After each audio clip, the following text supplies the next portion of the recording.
Good morning student. कल हम लोगों ने दो क्वेश्चन देखे।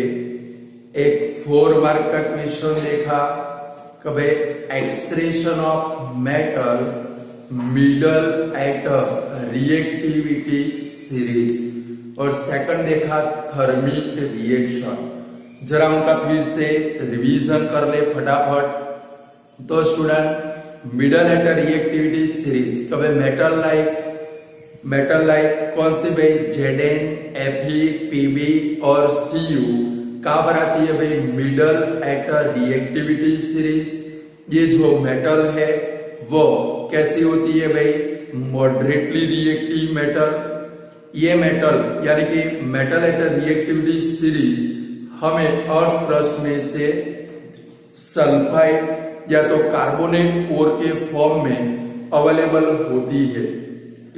ये मेटल ऑब्टेन करने के लिए सबसे फर्स्ट उसका जो कार्बोनेट या तो सल्फाइड फॉर्म है वो फॉर्म को इसके अंदर कन्वर्ट करते हैं स्टूडेंट मेटल ऑक्साइड के अंदर, और वो मेटल ऑक्साइड का कार्बन या कार्बन मोनोऑक्साइड जैसे रिड्यूसिंग एजेंट की प्रेजेंट में रिडक्शन करेंगे तो हमें क्या मिलेगी स्टूडेंट, प्योर मेटल।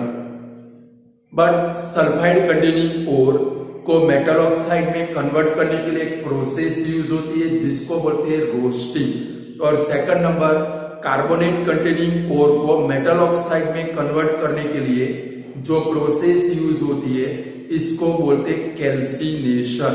तो फर्स्ट देखेंगे roasting, the process in which sulfide containing ore is heated in a presence of excess air and converted into metal oxide is called roasting। उसका इक्वेशन क्या लिखा था स्टूडेंट, कब आए 2ZnS plus 3O2 gives us 2ZnO plus 2SO2 gas. और ये जो ZnO बना वो सेकंड नंबर रिएक्शन कौन सा था स्टूडेंट, हमारा कैल्सिनेशन। कि भाई व्हाट इज कैल्सिनेशन, तो the process in which carbonate containing ore is heated in a presence of limited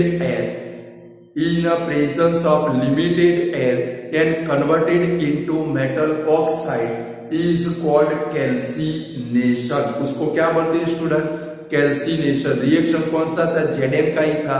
कि भाई ZnCO3 हीट एनर्जी देंगे तो क्या बनेगा भाई student, ZnO plus CO2 gas. यानी कि कैल्सिनेशन प्रोसेस में यहाँ पर कार्बन डाइऑक्साइड गैस रिलीज होता है, इसके कारण इसको क्या बोलते हैं स्टूडेंट, कैल्सिनेशन बोलते हैं।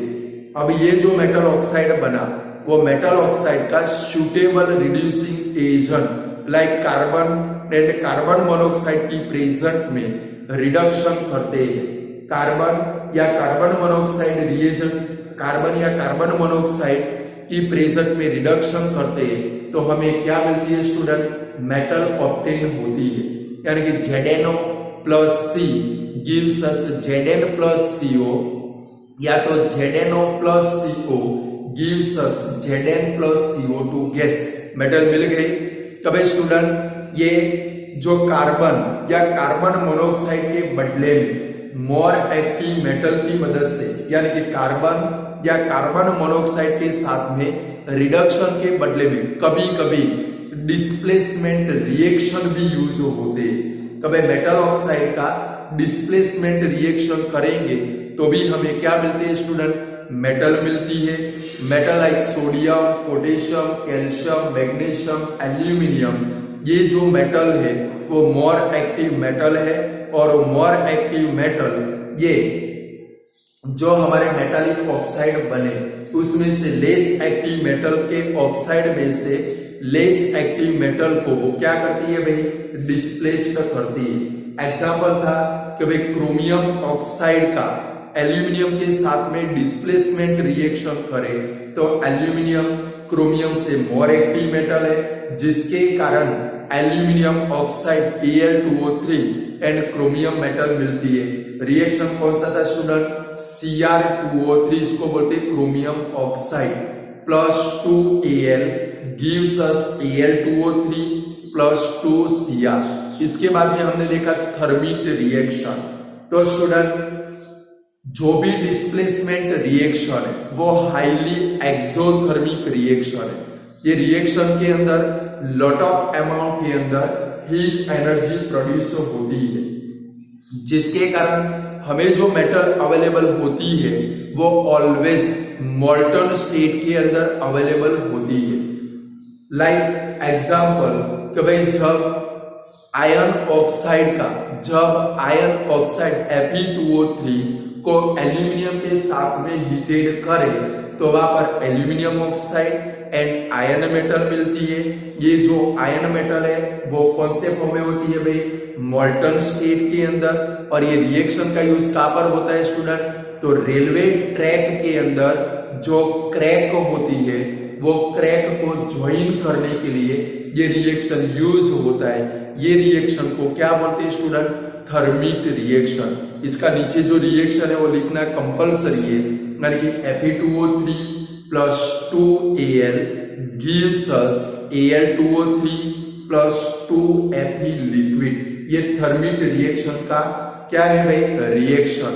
और ये क्वेश्चन मार्च 2019 की बोर्ड की एग्जाम में 2 मार्क में आया था, यानी कि आपको आना चाहिए। क्लियर स्टूडेंट, यानी कि हम लोगों ने low of activity series metal obtain की, middle at activity series metal obtain की और फिर top at activity series metal obtain की। तो स्टूडेंट यहाँ पर हम लोग जो मेटल ऑब्टेन करते हैं वो मेटल 100% प्योर होती नहीं है कि भाई रिडक्शन से Zn मेटल मिल गए। ये जो मेटल हमें मिले वो 100% प्योर होती नहीं है। तो 100% प्योर मेटल ऑब्टेन करने के लिए आज हम लोग जो प्रोसेस देखने जा रहे हैं एग्जाम व्यू से 4 मार्क के लिए मोस्ट इंपॉर्टेंट क्वेश्चन है। तो भाई हमने ये सारी प्रोसेस की मदद से मेटलर्जी के टोटल 5 स्टेज है। फर्स्ट स्टेज कौन सा भाई, तो powder form of ore, second number concentration, third number calcination, roasting and smelting, fourth number जो स्टेज है वो कौन सा है, reduction of metal. Reduction of metal से जो मेटल मिली वो 100% प्योर होती नहीं है। तो 100% प्योर मेटल ऑब्टेन करने के लिए वो मेटल का हमें क्या करना पड़ेगा भाई, प्योरिफिकेशन, इलेक्ट्रोलाइटिक रिडक्शन करना पड़ेगा। तो यहाँ पर आज का क्वेश्चन है what is electrolytic reduction, what is electrolytic reduction, explain with example, या तो what is electrolysis, explain electrolysis of copper. बराबर है student, what is electrolytic refining. Question है व्हाट इज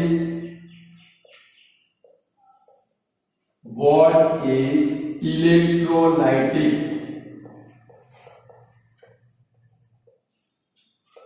इसको इलेक्ट्रोलिसिस भी बोलते हैं।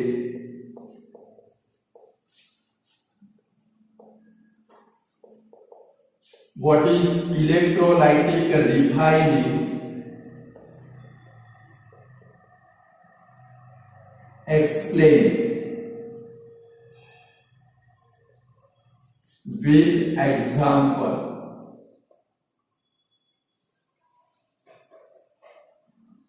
या तो what is electrolytic refining? Explain electrolytic refining of copper. अच्छे से समझोगे, 2 वर्ड खास याद रखोगे। फिगर में अगर वो आपने 2 वर्ड लिख दिए, अंदर आपने क्या लिखा है वो कोई देखने के लिए नहीं बैठेगा। समझ गए स्टूडेंट? अभी मैं समझाता हूं। कभी metal like zinc, copper, silver और आयरन, अरे sorry, metal like zinc, copper, silver और गोल्ड, ये मेटल का प्योरिफिकेशन करने के लिए, अल्ट्रा प्योर मेटल ऑब्टेन करने के लिए कौन सी मेथड यूज होती है भाई, इलेक्ट्रोलाइटिक रिफाइनिंग, या तो उसको अदर वर्ड में क्या बोलते हैं भाई, इलेक्ट्रोलिसिस प्रोसेस बोलते हैं। क्या बोलते हैं स्टूडेंट, इलेक्ट्रोलिसिस प्रोसेस। तो भाई metal like zinc, copper, gold and silver pure form के अंदर ऑब्टेन करने के लिए 100% प्योर फॉर्म में ऑब्टेन करने के लिए उसका क्या करना पड़ता है भाई, इलेक्ट्रोलाइटिक रिफाइनिंग प्रोसेस यूज होती है। ये प्रोसेस के अंदर दो टाइप के इलेक्ट्रोड यूज होते हैं। स्टूडेंट सपोज समझो बोर्ड के ऊपर ये क्या है भाई, हमारा वेसल है, यानी कि इलेक्ट्रोलाइटिक सेल है। ये इलेक्ट्रोलाइटिक सेल के अंदर दो रॉड लेते हैं। क्या लेते, जो भी मेटल का आपको प्योरिफिकेशन करना है, लाइक समझो हम लोग कॉपर मेटल का प्योरिफिकेशन कर रहे हैं। कौन सी मेटल का, कॉपर मेटल का प्योरिफिकेशन कर रहे हैं, तो कॉपर मेटल के दो रॉड लेंगे। एक कौन सा होगा भाई, प्योर, एक कौन सा होगा भाई प्योर कॉपर मेटल का, और दूसरा कौन सा होगा भाई, इम्प्योर कॉपर मेटल का। जो इम्प्योर कॉपर मेटल है वो एनोड है, कौन सा है भाई, एनोड, और जो प्योर कॉपर मेटल है वो क्या है भाई, कैथोड। एक खास याद रखना है, अगर ये वर्ड कैथोड के नीचे प्योर कॉपर मेटल, हम लोग कॉपर का इलेक्ट्रोलाइटिक रिफाइनिंग कर रहे हैं, बराबर है, तो दो रॉड लेने, तो लाइक आप कॉपर मेटल का इलेक्ट्रोलाइटिक रिफाइनिंग करते हो तो दोनों रॉड कॉपर के लेने, एक रॉड 100% प्योर और एक रॉड जो आपने मेटलर्जी से कॉपर ऑब्टेन की उसका बनाना है। कभी मेटलर्जी के सारे स्टेज में आपको जो कॉपर मेटल मिले वो 100% प्योर नहीं है, उसका प्योरिफिकेशन करना है, उसका रॉड बनाओगे। जो इम्प्योर मेटल है वो एनोड में लेनी है, और प्योर मेटल है वो किसके अंदर लेनी है आपको, कैथोड के अंदर। याद कैसे रखेंगे, एग्जाम में भूल गए तो गुजराती हमारी मातृभाषा लैंग्वेज है, बहुत बढ़िया लैंग्वेज है। देखो एनोड तो गुजराती में क्या लिखते हैं, एनोड लिखते हैं, और इम्प्योर का गुजराती क्या होता है भाई, अशुद्ध। क्या होता है, अशुद्ध। इसके अंदर सब कुछ आ जाता है, a for anode, a for अशुद्ध। आगे आप समझ में आया कि नहीं आया, शॉर्टकट ट्रिक है। एग्जाम में आप भूल गए कौन सा एनोड में लेना है, कौन सा कैथोड में लेना है। अब नई शिक्षण नीति के अंदर तो यही आ रहा है, आपकी मातृभाषा आपको 1 to 8 स्टैंडर्ड के अंदर आपको मातृभाषा में ही पढ़ना होगा, समझ गए। यानी कि हमारी मातृभाषा बहुत अच्छी है कि भाई आप भूल गए, इतने में आपकी पूरी प्रोसेस कंप्लीट हो जाएगी स्टूडेंट, समझ गए। तो एग्जामिनर यही देखने वाला है कि भाई स्टूडेंट ने यहाँ पर गलती कर दी आप लोगों ने, तो आपके मार्क 100% कट जाएंगे। कि भाई अ और एनोड, अ और अशुद्ध, यानी एनोड के अंदर इम्प्योर मेटल का रॉड लेके जो भी मेटल का प्योरिफिकेशन करना है आपको, copper Zn, copper Zn, Ag या तो Au, ये चार में से कोई भी मेटल का प्योरिफिकेशन करना है तो उसके दो रॉड लेंगे, एक प्योर मेटल, इम्प्योर मेटल का रॉड एनोड में लेंगे, प्योर मेटल का रॉड कैथोड में लेंगे, और इसको एक बैटरी एनपी के साथ में क्या करेंगे। देखो कैथोड में नेगेटिव इलेक्ट्रॉन होता है, कैथोड है वो नेगेटिव इलेक्ट्रॉन है, इसके कारण उसका जो डैश मैंने इलेक्ट्रिसिटी में आपको सिखाया है, कैथोड के साथ में क्या करेंगे, स्मॉलर डैश आना चाहिए, एनोड के साथ में बिगर डैश आना चाहिए। फिगर बनाओ तो ध्यान रखना है, समझ गए। और ये सेल के अंदर क्या करेंगे भाई, जो भी मेटल का आपको प्योरिफिकेशन करना है वो मेटल के सॉल्ट का सॉल्यूशन इलेक्ट्रोलाइट सॉल्यूशन में लेंगे। तो भाई जो भी मेटल का आपको प्योरिफिकेशन करना है ये इलेक्ट्रोलाइट सॉल्यूशन है,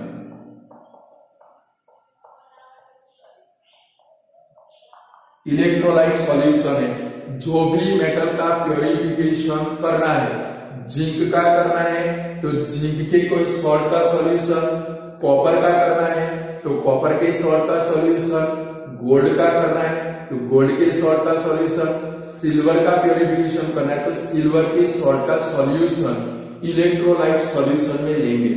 क्लियर स्टूडेंट। यहाँ तक सबसे फर्स्ट कभी metal like copper, zinc, gold and silver pure form में ऑब्टेन करने के लिए 100% प्योर फॉर्म में ऑब्टेन करने के लिए कौन सी मेथड यूज होती है स्टूडेंट? Electrolytic refining process. ये प्रोसेस के अंदर इम्प्योर मेटल का रॉड एनोड में लेते हैं, प्योर मेटल का रॉड किसके अंदर लेते हैं भाई? कैथोड के अंदर लेकर फिगर के अंदर शो किया है वैसे क्या करेंगे? अरेंजमेंट करेंगे। इलेक्ट्रोलाइट सॉल्यूशन के अंदर क्या करेंगे? जो भी मेटल का आपको प्योरिफिकेशन करना है वो मेटल के सॉल्ट का सॉल्यूशन क्या करेंगे भाई? पॉर्ड करेंगे। अब जैसे ही हम लोग ये सॉल्यूशन में से की को प्लग करेंगे तो सॉल्यूशन में से क्या होगा स्टूडेंट? सॉल्यूशन में से इलेक्ट्रिक करंट पास होगा। जैसे ही इलेक्ट्रिक करंट पास होगा, एनोड इम्प्योर मेटल का बना है, अशुद्ध मेटल का बना है। एनोड इलेक्ट्रोलाइटिक सॉल्यूशन के अंदर क्या होगा भाई? डिसॉल्व होगा।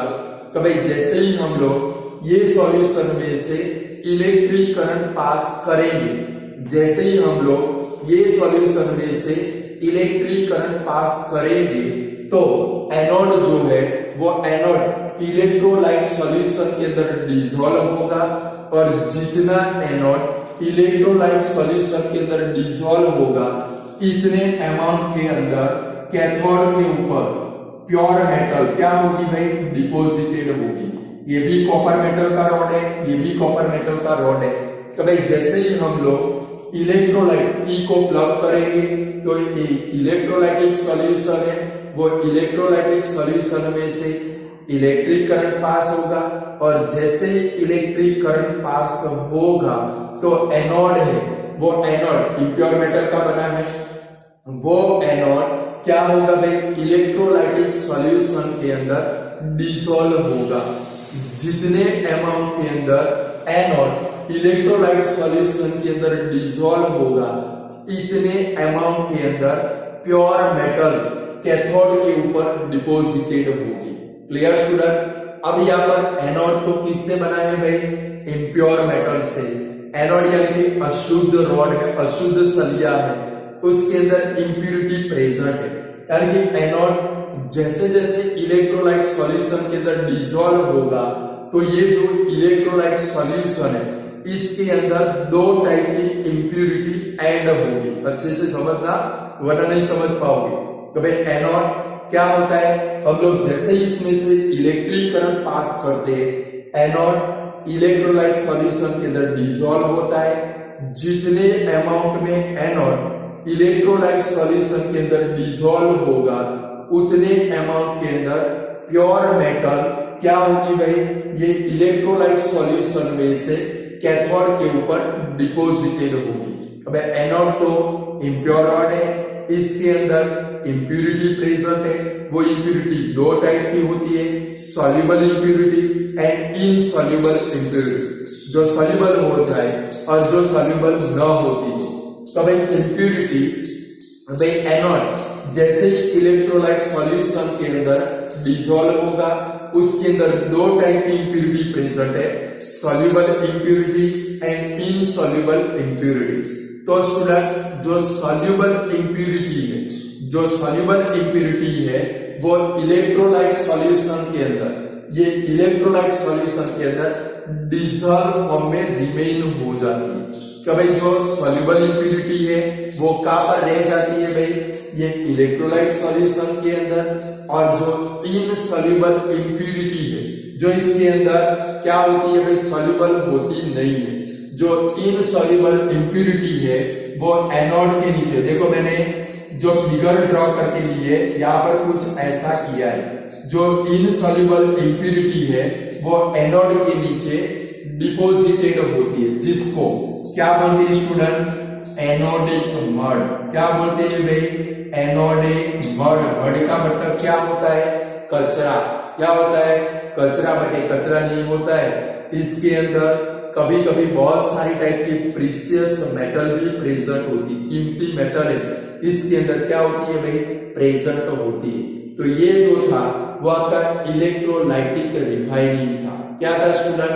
Electrolytic refining. बोलो लिख पाओगे या नहीं लिख पाओगे? तो भाई मेटल लाइक जिंक, कॉपर, फिर से समझते कभी metal like zinc, copper, gold, silver ultra pure form में ऑब्टेन करनी हो तो कौन सी प्रोसेस यूज होती है भाई? इलेक्ट्रोलिसिस, यानी कि उनका इलेक्ट्रोलाइटिक रिफाइनिंग करना पड़ता है। 2 वर्ड याद रखोगे, ये भूल गए तो गए काम से। यहाँ पर फिगर में लिख दोगे तो आपका काम बन गया। एग्जामिनर आप जो लिखने वाले वो देखेगा नहीं, वो समझ जाएगा कि भाई ये स्टूडेंट को सब कुछ आता है। क्लियर? तो भाई इम्प्योर मेटल का रॉड एनोड में लेंगे। भूल गए तो मैंने गुजराती सिखाया। एनोड यानी कि अ से शुरू होता है, इम्प्योर यानी कि अशुद्ध, यानी कि इम्प्योर मेटल का रॉड एनोड में लेते हैं, प्योर मेटल का रॉड कैथोड में लेकर फिगर के अंदर शो किया वैसे एपरेटस का क्या करेंगे भाई? अरेंजमेंट करेंगे। इलेक्ट्रोलाइट सॉल्यूशन में सॉल्यूशन की जरूरत पड़ेगी। इलेक्ट्रोलाइट सॉल्यूशन के अंदर जो भी मेटल का प्योरिफिकेशन करना है वो मेटल के सॉल्ट का सॉल्यूशन क्या करेंगे भाई? पॉर्ड करेंगे। अब जैसे ही हम लोग की को प्लग करेंगे, यानी कि इलेक्ट्रोलाइट सॉल्यूशन में से इलेक्ट्रिक करंट पास करेंगे। इलेक्ट्रोलाइट सॉल्यूशन में से इलेक्ट्रिक करंट को पास करेंगे तो जो एनोड है वो क्या होगा भाई? इलेक्ट्रोलाइट सॉल्यूशन के अंदर डिसॉल्व होगा और जितने अमाउंट के अंदर एनोड इलेक्ट्रोलाइट सॉल्यूशन के अंदर डिसॉल्व होगा उतने अमाउंट के अंदर प्योर मेटल इलेक्ट्रोलाइट सॉल्यूशन में से कैथोड के ऊपर डिपॉजिटेड होगी। ये स्टेटमेंट समझ में आया कि भाई जैसे ही हम लोग इलेक्ट्रोलाइट सॉल्यूशन में से इलेक्ट्रिक करंट पास करेंगे तो एनोड इलेक्ट्रोलाइट सॉल्यूशन के अंदर डिसॉल्व होगा। जितने अमाउंट के अंदर एनोड इलेक्ट्रोलाइट सॉल्यूशन के अंदर डिसॉल्व होगा उतने अमाउंट में इलेक्ट्रोलाइट सॉल्यूशन में से, यहां से डायरेक्ट इधर डिपॉजिटेड नहीं होता, इलेक्ट्रोलाइट सॉल्यूशन में से प्योर मेटल कैथोड के ऊपर डिपॉजिटेड होती है।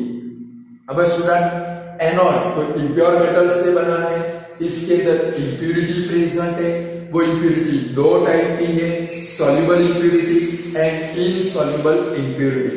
जो सॉल्युबल इंप्यूरिटी है वो इलेक्ट्रोलाइट सॉल्यूशन के अंदर सॉल्युबल फॉर्म में रिमेन हो जाती है, सॉल्युबल फॉर्म में रह जाती है। और जो इनसॉल्युबल इंप्यूरिटी है जो इसके अंदर डिसॉल्व होती नहीं है वो एनोड के नीचे डिपॉजिटेड होती है, जिसको हम लोग क्या बोलते हैं स्टूडेंट? Anodic mud. क्या बोलते हैं स्टूडेंट? Anodic mud. अब एक्सप्लेन विद एग्जांपल है। लाइक ये दूसरा क्वेश्चन है जो आपको पेपर में आ सकता है, तो भी मैंने जितना लिख कर दिया है वो पूरा देखो। अगर अकेले कॉपर का है, व्हाट इज इलेक्ट्रोलाइटिक रिफाइन, तो आपको ये ऊपर वाला समझाना पड़ेगा, या तो बट पेपर में डायरेक्ट आ गया एक्सप्लेन इलेक्ट्रोलिसिस ऑफ कॉपर। मतलब समझो मैं जो बोल रहा हूं क्वेश्चन का, एक्सप्लेन इलेक्ट्रोलिसिस ऑफ कॉपर, इतना ही क्वेश्चन आया। तो जो मैंने सेकंड पैराग्राफ आपको लिख कर दिया है वो ही आप लिखोगे। समझ में आ गया? फिगर तो कंपलसरी बनानी है, बट ओनली क्वेश्चन इतना आया एक्सप्लेन इलेक्ट्रोलिसिस ऑफ कॉपर, तो सेकंड पैराग्राफ ही आप लोग लिखोगे, फर्स्ट लिखने की जरूरत नहीं। बट ये वाला क्वेश्चन आया what is electrolytic refining explain with example, तो पूरा जो क्वेश्चन मैंने आपको लिख कर दिया है वो आपको लिखना है। चलो हम लोग देखते हैं इलेक्ट्रोलाइटिक रिफाइनिंग ऑफ कॉपर, क्या तो इलेक्ट्रोलिसिस ऑफ कॉपर। तो स्टूडेंट कॉपर के इलेक्ट्रोलिसिस में जो ऊपर हमने देखा वही करना है। कब इम्प्योर कॉपर मेटल का रॉड, कब मेटलर्जी की मदद से हमने जो कॉपर मेटल ऑब्टेन की उसका रॉड बनाएंगे वो इम्प्योर होगा। कब इम्प्योर कॉपर मेटल का रॉड एनोड में, प्योर कॉपर मेटल का रॉड, ये कॉपर मेटल है तो भाई प्योर Cu, इम्प्योर Cu। कि भाई इम्प्योर कॉपर मेटल का रॉड एनोड में और प्योर कॉपर मेटल का रॉड कैथोड में लेकर फिगर के अंदर शो किया है, वैसे क्या करेंगे भाई एपरेटस का अरेंजमेंट करेंगे। इलेक्ट्रोलाइटिक सॉल्यूशन, अब ये जो वर्ड बोलने जा रहा हूं वो खास याद रखोगे कि भाई कॉपर मेटल के प्योरिफिकेशन में, इलेक्ट्रोलिसिस में, इलेक्ट्रोलाइटिक सॉल्यूशन में किसका यूज होता है? तो इलेक्ट्रोलाइटिक सॉल्यूशन में कॉपर सल्फेट,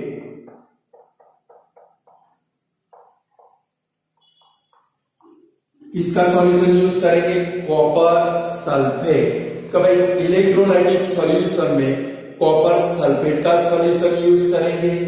इसके अंदर 2 से 3 drop dilute sulphuric acid add करेंगे। ये खास लिखना है कि भाई कॉपर के प्योरिफिकेशन में इलेक्ट्रोलिसिस ऑफ कॉपर, तो भाई इम्प्योर कॉपर मेटल का रॉड एनोड में लेकर प्योर कॉपर मेटल का रॉड कैथोड में लेकर फिगर के अंदर शो किया है, वैसे क्या करेंगे भाई एपरेटस का अरेंजमेंट करेंगे। इलेक्ट्रोलाइटिक सॉल्यूशन में कॉपर सल्फेट वर्ड याद रहेगा, तो भाई इलेक्ट्रोलाइटिक सॉल्यूशन में कॉपर सल्फेट का सॉल्यूशन पॉड करेंगे और एक कॉपर सल्फेट के सॉल्यूशन में 2 से 3 drop dilute sulphuric acid add करेंगे। क्यों ऐड करते हैं स्टूडेंट? तो उसका इलेक्ट्रोलिसिस फास्ट होगा। क्या होगा भाई? फास्ट। इसके कारण इसके अंदर क्या ऐड करते हैं भाई? Dilute sulphuric acid. जब थियरी लिखो तब कॉपर सल्फेट के नीचे भी अंडरलाइन करनी है, एनोड यानी कि इम्प्योर के नीचे भी अंडरलाइन करनी है, कैथोड यानी कि प्योर के नीचे भी अंडरलाइन करनी है, कॉपर सल्फेट के नीचे भी अंडरलाइन करनी है, डाइल्यूट सल्फ्यूरिक एसिड के नीचे भी अंडरलाइन करनी है। तो भाई डाइल्यूट सल्फ्यूरिक एसिड के 2 से 3 ड्रॉप ऐड करेंगे। अब जैसे ही हम लोग कॉपर सल्फेट के सॉल्यूशन में से, आपके दिमाग में ऐसा चलता है कभी इलेक्ट्रिक करंट पास किया, या से मेटल रिमूव हुई और इसके ऊपर डिपॉजिटेड हो गई। ऐसा नहीं है। अब आप समझोगे कैसे पूरी प्रोसेस होती है। तो जैसे ही हम लोग कॉपर सल्फेट के सॉल्यूशन में से इलेक्ट्रिक करंट पास करेंगे, तो ये जो कॉपर सल्फेट का सॉल्यूशन है उसका क्या होता है स्टूडेंट? आयोनाइजेशन, यानी कि वो इसके अंदर कन्वर्ट हो जाता है Cu+2 और इसके अंदर कन्वर्ट हो जाता है SO4-2। तो भाई जैसे ही हम लोग इसमें से इलेक्ट्रिक करंट पास करेंगे, जो कॉपर सल्फेट का सॉल्यूशन है वो कॉपर, आपको ये लिखना नहीं है बट समझना है कि भाई कॉपर सल्फेट के सॉल्यूशन में से जो कॉपर मेटल है, कॉपर कभी इसके ऊपर से यहाँ पर मेटल डिपॉजिटेड नहीं होती है। मेटल कहां से डिपॉजिट होती है? आप जैसे ही इलेक्ट्रिक करंट को पास करोगे, ये जो इलेक्ट्रोलाइट सॉल्यूशन है कॉपर सल्फेट, उसका आयोनाइजेशन होगा Cu+2 SO4-2। ये पॉजिटिव आयन है। पॉजिटिव आयन को नेगेटिव इलेक्ट्रॉन की डायरेक्शन में अट्रैक्शन होता है ना। तो Cu+2 कैथोड के ऊपर डिपॉजिटेड होगा और जो SO4-2 है वो पॉजिटिव इलेक्ट्रॉन यानी कि एनोड की डायरेक्शन में उसको अट्रैक्शन होता है। यानी कि जैसे ही हम लोग इलेक्ट्रिक करंट पास करेंगे तो कॉपर सल्फेट के सॉल्यूशन में से कॉपर सल्फेट के सॉल्यूशन में से जो इलेक्ट्रोलाइट सॉल्यूशन है वो इलेक्ट्रोलाइट सॉल्यूशन में से कॉपर मेटल कैथोड के ऊपर डिपॉजिटेड होगी और जितने अमाउंट में इलेक्ट्रोलाइट सॉल्यूशन में से यानी कि कॉपर सल्फेट के सॉल्यूशन में से कॉपर मेटल कैथोड के ऊपर डिपॉजिटेड होती है, उतने ही अमाउंट के अंदर ये इम्प्योर कॉपर मेटल का रॉड है यानी कि एनोड में से इलेक्ट्रोलाइट सॉल्यूशन में उतनी अमाउंट के अंदर कॉपर मेटल क्या होती है स्टूडेंट? डिसॉल्व होती है। फिर से तो भाई जैसे ही हम लोग इलेक्ट्रोलाइट सॉल्यूशन में से इलेक्ट्रिक करंट पास करेंगे, इलेक्ट्रोलाइट सॉल्यूशन में से इलेक्ट्रिक करंट पास करेंगे तो कॉपर सल्फेट के सॉल्यूशन में से कॉपर मेटल कैथोड के ऊपर डिपॉजिटेड होगी। जितने अमाउंट में कॉपर सल्फेट के सॉल्यूशन में से कॉपर मेटल कैथोड के ऊपर डिपॉजिटेड होती है उतने अमाउंट के अंदर एनोड इलेक्ट्रोलाइट सॉल्यूशन के अंदर क्या होता है भाई, डिसॉल्व होता है।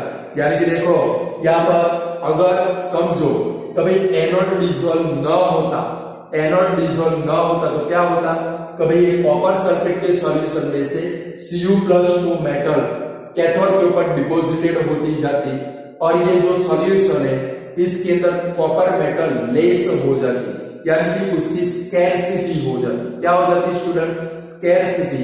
बट ऐसा कभी भी होता नहीं है।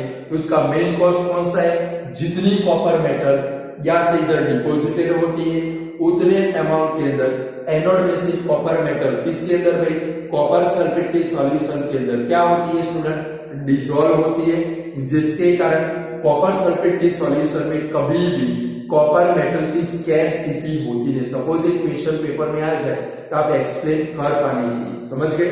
तो भाई उसके कॉपर मेटल कम होती है, उसका मेन कॉज कौन सा है, कभी जितने अमाउंट में कॉपर सल्फेट के सॉल्यूशन में से कॉपर मेटल यहाँ पर डिपॉजिटेड होती है उतने अमाउंट में जो एनोड है वो कॉपर सल्फेट के सॉल्यूशन में क्या होता है भाई, डिपॉजिटेड होता है। स्टूडेंट यहाँ पर कैथोड के ऊपर जो कॉपर मेटल डिपॉजिटेड हुई एनोड कोरोडेड हो जाता है। एनोड क्या हो जाता है भाई, कोरोडेड। इतना थिकर था बाद में बिल्कुल दुबला पतला हो जाता है। क्या हो जाता है भाई, कुपोषण का शिकार, यानी कोरोडेड हो जाता है। और कैथोड के ऊपर जो कॉपर मेटल डिपॉजिटेड हुई वो 100% प्योर होती है। कितने परसेंट भाई, 100% प्योर। बोलो लिख पाओगे इलेक्ट्रोलिसिस ऑफ कॉपर कि नहीं लिख पाओगे, फिर से देखते हैं।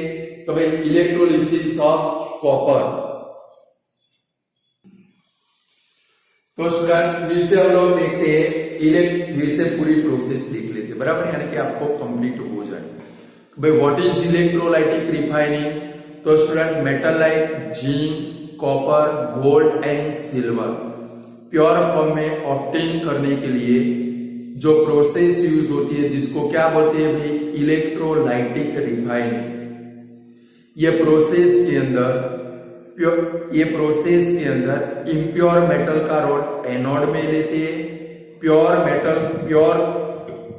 मेटल का रॉड कैथोड में लेकर फिगर के अंदर शो किया वैसे एपरेटस का क्या करते हैं भाई, अरेंजमेंट करते हैं। इलेक्ट्रोलाइटिक सॉल्यूशन के अंदर जो भी मेटल का प्योरिफिकेशन करना है वो मेटल के सॉल्ट का कोई सॉल्यूशन क्या करते हैं भाई, पॉर्ड करते हैं। अब जैसे ही हम लोग इलेक्ट्रोलाइट सॉल्यूशन में से इलेक्ट्रिक करंट पास करते हैं तो जो एनोड है वो एनोड इलेक्ट्रोलाइटिक सॉल्यूशन के अंदर डिसॉल्व होता है और जितने अमाउंट के अंदर एनोड इलेक्ट्रोलाइट सॉल्यूशन के अंदर डिसॉल्व हो उतने अमाउंट के अंदर इलेक्ट्रोलाइटिक सॉल्यूशन में से प्योर मेटल कैथोड के ऊपर डिपॉजिटेड होती है। अब एनोड इम्प्योर मेटल का रॉड है, इसके अंदर इम्प्यूरिटी प्रेजेंट है और वो इम्प्यूरिटी दो टाइप की है, soluble impurity and insoluble impurity. तो जो सॉल्युबल इम्प्यूरिटी है वो सॉल्युबल फॉर्म में इलेक्ट्रोलाइट सॉल्यूशन में रिमेन हो जाती है और जो इनसॉल्युबल इम्प्यूरिटी है वो एनोड के नीचे डिपॉजिटेड होती है, जिसको हम लोग क्या बोलते हैं स्टूडेंट, एनोडिक मड। क्या बोलते हैं स्टूडेंट, एनोडिक मड। कॉपर का इलेक्ट्रोलिसिस करें, कभी कॉपर के इलेक्ट्रोलिसिस प्रोसेस के अंदर इम्प्योर कॉपर मेटल का रॉड एनोड में, प्योर कॉपर मेटल का रॉड कैथोड में लेकर फिगर के अंदर शो किया है वैसे एपरेटस का अरेंजमेंट करेंगे। इलेक्ट्रोलाइटिक सॉल्यूशन में कॉपर सल्फेट का सॉल्यूशन पॉर्ड करते हैं और ये सॉल्यूशन के अंदर डाइल्यूट सल्फ्यूरिक एसिड के 2 से 3 ड्रॉप क्या करते हैं स्टूडेंट, ऐड करते हैं। अब जैसे ही हम लोग क्या करेंगे, ये इलेक्ट्रोलाइटिक सॉल्यूशन में से इलेक्ट्रिक करंट पास करेंगे तो कॉपर सल्फेट के सॉल्यूशन का आयोनाइजेशन होगा, उसमें से कॉपर मेटल कैथोड के ऊपर डिपॉजिटेड होती है। जितने अमाउंट के अंदर कॉपर सल्फेट के सॉल्यूशन में से कॉपर मेटल कैथोड के ऊपर डिपॉजिटेड होती है, सेम अमाउंट में एनोड है, सेम अमाउंट में जो एनोड है वो इलेक्ट्रोलाइटिक सॉल्यूशन के अंदर क्या होता है भाई, डिसॉल्व होता है।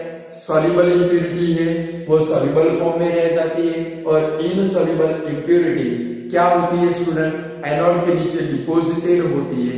ये प्रोसेस के अंदर कैथोड के ऊपर, ये प्रोसेस के अंदर कैथोड के ऊपर जो मेटल डिपॉजिटेड होती है वो 100% प्योर डिपॉजिटेड होती है। क्लियर? इलेक्ट्रोलाइटिक रिफाइन दिमाग में फिट हो गया। दो वर्ड खास याद रखने, कौन से, A for anode, A for अशुद्ध, यानी कि एनोड यानी कि इम्प्योर रॉड, कैथोड यानी कि प्योर रॉड, बराबर है। इतने में आपका काम बन जाएगा दो वर्ड के अंदर। क्लियर? अब दूसरी भी एक चीज ध्यान रखोगे, जब फिगर बनाओ तब ध्यान रखना है। क्या ध्यान रखोगे, ये जो दो इलेक्ट्रोड है, कुछ लोग जब फिगर बनाएंगे ना ऐसे फिगर बनाएंगे, देखो ये दो इलेक्ट्रोड गधे की तरह काम करेंगे। ये दो इलेक्ट्रोड वो क्या करेंगे, ये वेसल है, इलेक्ट्रोड का क्या हो गया भाई, ज्वाइंट हो गया, और क्या करेंगे ऐसे सॉल्यूशन भर देंगे। पूरे इलेक्ट्रोड क्या करेंगे भाई, डुबा देंगे। अगर इलेक्ट्रोड को आपने फिगर में डुबा दिए तो आप भी डूब गए, पहले से 0 मार्क हो जाएगा। देखो मैंने कैसे फिगर बनाई, आधे इलेक्ट्रोड मैंने डीप द किए, समझ गए? यानी कि फिगर बनाते बाजू वाले फिगर मत बना देना, इलेक्ट्रोड को डूबा मत देना, वरना शॉर्ट सर्किट होकर ब्लास्ट हो जाएगा। क्या होगा भाई, ब्लास्ट हो जाएगा, समझ गए? यानी कैसी फिगर मत बना देना, आकृति बननी चाहिए, विकृति नहीं बननी चाहिए। ये बनाओगे तो विकृति है और ये बनाओ तो आकृति यानी कि फिगर है, समझ गए? यानी कि फिगर बनाने में ध्यान रखना है, कैथोड के साथ में बैटरी का नेगेटिव इलेक्ट्रॉन, एनोड के साथ में पॉजिटिव इलेक्ट्रॉन। ये डैश करो ना, डैश अपनी मर्जी से सारे सेम मत कर देना, या कैथोड के साथ में बड़ा, एनोड के साथ में छोटा, ऐसा भी मत कर देना। एग्जामिनर बहुत सारी चीजें देखेगा। क्लियर? चलो अब हमें जाना है कोरोजन के अंदर। कोरोजन हम लोग फर्स्ट चैप्टर में देख चुके हैं, शायद मेरे ख्याल से सेकंड चैप्टर में भी कहीं पर थोड़ा ज्यादा आया था कि भाई कोरोजन किसको बोलेंगे, व्हाट इज मेटालिक कोरोजन। तो the erosion reaction of any metal, the erosion reaction of any metal when it come in a contact with air and water is called metallic corrosion. याद है definition? The erosion reaction of any metal when it come in a contact with air and moisture is called metallic corrosion. Student, अब याद रखोगे कुछ जो ornament, कुछ metal के जो कोरोजन होता है उसका कलर कौन सा होता है और क्या बनता है, वो खास याद रखना है। कि भाई कभी कभी हम लोग सिल्वर के ऑर्नामेंट लेकर आए तो सिल्वर के ऑर्नामेंट को हम लोग पहने तो ब्लैक कलर के हो जाते।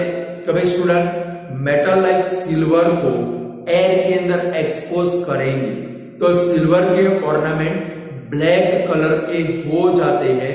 वर्ड याद रखोगे, तो भाई सिल्वर के ऑर्नामेंट ब्लैक कलर के हो जाते हैं। इसका मेन कॉज है ये जो सिल्वर मेटल है वो सिल्वर मेटल एटमॉस्फेयर के, सिल्वर मेटल एटमॉस्फेयर के अंदर जो सल्फर प्रेजेंट है उसके साथ में रिएक्शन करके वो क्या बनाती है भाई, सिल्वर सल्फाइड।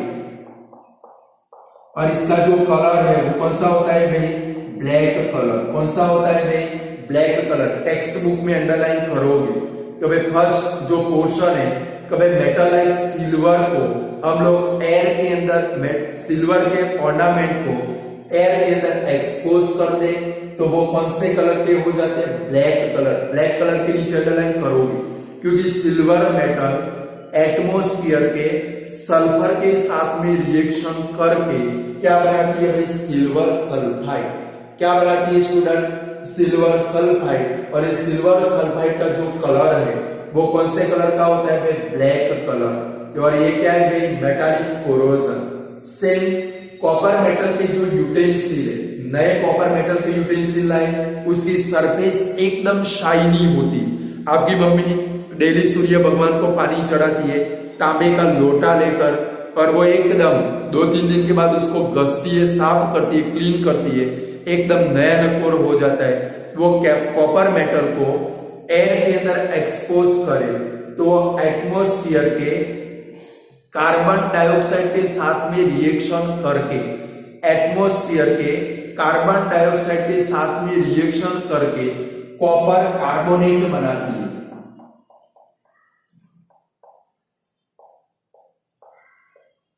CuCO3, और इसका जो कलर है, ये सिल्वर सल्फाइड है, उसका फॉर्मूला है Ag2S। ये लिख दोगे, silver sulphide Ag2S, copper carbonate CuCO3, और इसका जो कलर है वो कौन सा होता है भाई, ग्रीन कलर। यानी कि कॉपर के यूटेंसिल को एयर के अंदर खुले छोड़ दे तो 2-3 दिन के बाद उसके ऊपर ग्रीन कलर के स्पॉट बन जाते हैं। वो ग्रीन कलर के स्पॉट बने वो किसके स्टूडेंट, तो कॉपर मेटल एटमॉस्फेयर के कार्बन डाइऑक्साइड के साथ में रिएक्शन करके क्या बनाती है भाई, कॉपर कार्बोनेट। और एक कॉपर कार्बोनेट का कलर कौन सा होता है, ग्रीन कलर। कलर याद रखोगे, क्लियर। सेम आयन मेटल को एयर के अंदर एक्सपोज कर दे, आयन मेटल को एयर के अंदर एक्सपोज कर दे तो आयन मेटल एटमॉस्फेयर के ऑक्सीजन के साथ में रिएक्शन करके आयन ऑक्साइड बनाती है, Fe2O3, आयन ऑक्साइड। और इसका जो कलर है वो कौन सा होता है भाई, ब्राउन कलर। कलर खास याद रखोगे कि भाई आयन मेटल को एयर के अंदर एक्सपोज कर दे तो उसके ऊपर ब्राउन कलर का एक लेयर बन जाता है। तो ये जो आयन मेटल है वो एयर के ऑक्सीजन के साथ में रिएक्शन करके क्या बनाती है भाई, आयन ऑक्साइड, जिसको हम लोग क्या बोलते हैं स्टूडेंट, रस्ट ऑफ आयन। क्या बोलते हैं स्टूडेंट, लोखंडों का rust of ion, ion oxide. और उसका जो कलर है वो कौन सा होता है भाई, रेडिश ब्राउन कलर। थोड़ा थोड़ा रेडिश भी होता है, थोड़ा ब्राउन कलर भी होता है। सेम स्टूडेंट एल्यूमिनियम के यूटेंसिल, एल्यूमिनियम के यूटेंसिल को एयर के अंदर खुले छोड़ दे तो वो एल्यूमिनियम मेटल एयर के ऑक्सीजन के साथ में रिएक्शन करके क्या बनाती है भाई, एल्यूमिनियम ऑक्साइड। तो भाई एल्यूमिनियम के यूटेंसिल को, ये आपकी बुक में नहीं है बट मेरा बनाया हुआ है कि भाई एल्यूमिनियम के यूटेंसिल को एयर के अंदर खुला छोड़ दे, एल्यूमिनियम के यूटेंसिल को एयर के अंदर खुला छोड़ दे तो एल्यूमिनियम मेटल एयर के ऑक्सीजन के साथ में रिएक्शन करके क्या बनाती है स्टूडेंट, एल्यूमिनियम ऑक्साइड। और वो कौन से कलर का होता है, ब्लैक कलर का। आपके घर में एल्यूमिनियम के यूटेंसिल हो तो उसके ऊपर अपना हाथ घिस कर देखना, ब्लैक कलर का हो जाएगा। तो वो जो ब्लैक कलर आया वो क्या है भाई, एल्यूमिनियम ऑक्साइड। आगे स्टूडेंट पेपर के अंदर क्वेश्चन है, what is metallic corrosion, explain with example. या तो right a short note on a metallic corrosion, chapter 1 में भी ली है और ये चैप्टर में भी जो मैंने समझाई वो एग्जांपल के साथ में आप लिख सकते हो। Clear student. तो व्हाट इज मेटालिक कोरोजन, तो द इरोजन रिएक्शन। देखो कोरोजन की शॉर्ट नोट आए, कंपल्सरी डेफिनेशन लिखनी है। तो भाई the erosion reaction of any metal when it come in a contact with air and moisture या तो water is called metallic corrosion.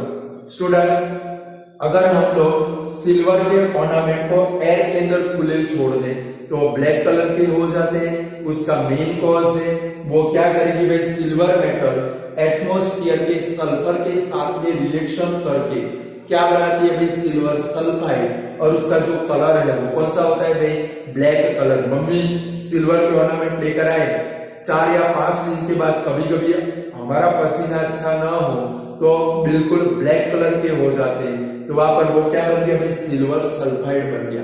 Same copper की यूटेंसिल, उसकी सरफेस नए हो तो एकदम शाइनी सरफेस होती है, बट 5-7 दिन एयर के अंदर खुले छोड़ दे तो उसके ऊपर ग्रीन कलर का कोट बन जाता है। तो उसके मेन कॉज है तो भाई कॉपर मेटल एटमॉस्फेयर के कार्बन डाइऑक्साइड के साथ में रिएक्शन करके क्या बनाता है भाई, कॉपर कार्बोनेट, जो कौन से कलर का है भाई, ग्रीन कलर का। सेम आयन मेटल को एयर के अंदर खुली छोड़ दे तो उसके ऊपर रेडिश ब्राउन कलर का एक कोट बनता है, लेयर बनता है। उसका मेन कॉज है कि भाई आयन मेटल को एयर के अंदर एक्सपोज करें तो आयन मेटल एयर के ऑक्सीजन के साथ में रिएक्शन करके आयन ऑक्साइड बनाती है और ये आयन ऑक्साइड को हम लोग अदर वर्ड में क्या बोलते हैं student, ion oxide, rust of ion. क्या बोलते हैं student, rust of ion. Same aluminium metal को एयर के अंदर खुली छोड़ दे, चौथा एग्जांपल भी लिख सकते हो कि भाई एल्यूमिनियम के यूटेंसिल को एयर के अंदर खुले छोड़ दे तो वह एटमॉस्फेयर के ऑक्सीजन के साथ में रिएक्शन करके क्या बनाती है भाई, एल्यूमिनियम ऑक्साइड। और ये एल्यूमिनियम ऑक्साइड कौन से कलर का होता है स्टूडेंट, ब्लैक कलर का। क्लियर, लिख पाओगे स्टूडेंट मेटालिक कोरोजन। तो हम लोग आज इतना रखते हैं क्योंकि अभी भी बहुत कुछ बाकी है। कल के वीडियो के अंदर अब जो क्वेश्चन है वो आज के वीडियो में पूरा हो सके ऐसा नहीं, तो आज इतना रखते हैं। Good bye student.